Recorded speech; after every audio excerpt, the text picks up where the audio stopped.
ఆంధ్రప్రదేశ్ రాజకీయ చరిత్రలో ఎప్పుడూ లేనటువంటి విచిత్రమైనటువంటి పొత్తు ధర్మం ఇప్పుడు నడుస్తోంది. సాధారణంగా పొత్తులు పెట్టుకున్నాక ఒక పార్టీ వాడు ఇంకో పార్టీలోకి వెళ్ళరు.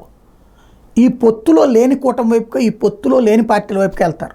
అలా కాకుండా తెలుగుదేశం వాళ్ళు వెళ్ళి జనసేనలో కండవాలు వేయించుకుని పోటీ చేయడం, ఇప్పుడు తెలుగుదేశం వాళ్ళు చివరికి బీజేపీలోకి వచ్చి కండవాలు వేయించుకోవడం అనే విచిత్ర పరిస్థితి. అనపర్తిలో ఏదైతే నిన్న రాత్రి మనం డిబేట్ కూడా చేసుకున్నాం, అందులో క్లియర్గా శివకృష్ణన్ రాజుకి సంబంధించి బీజేపీ అధిష్టానం నుంచి బీఫామ్ అందింది, కానీ అక్కడ ఆపేశారు. ఇప్పుడు ఆ కొత్త బీఫామ్ వచ్చింది. పురంధేశ్వరి చేతుల మీదుగా, సిద్ధార్థనాథ్ సింగ్ చేతుల మీదుగా నల్లమిల్లిని, తెలుగుదేశం నాయకుడైన నల్లమిల్లి ఇప్పుడు భారతీయ జనతా పార్టీలో చేరి భారతీయ జనతా పార్టీ అభ్యర్థిగా పోటీ చేయబోతున్నారు.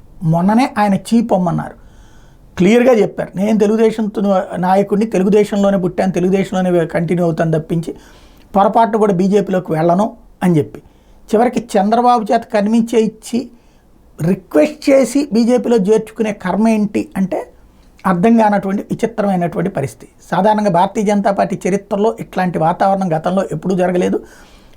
తెలుగుదేశం వాళ్ళని తీసుకొచ్చి బీజేపీ కండ వేసి బీజేపీ అభ్యర్థిగా ప్రకటించి, ఆల్రెడీ ప్రకటించిన బీజేపీ అభ్యర్థి కండవా పీకేసినటువంటి వాళ్ళని, అవమానించినటువంటి వాళ్ళని అవకాశం ఇవ్వడం అన్నది ఫస్ట్ టైం జరిగినట్టు కనబడుతోంది.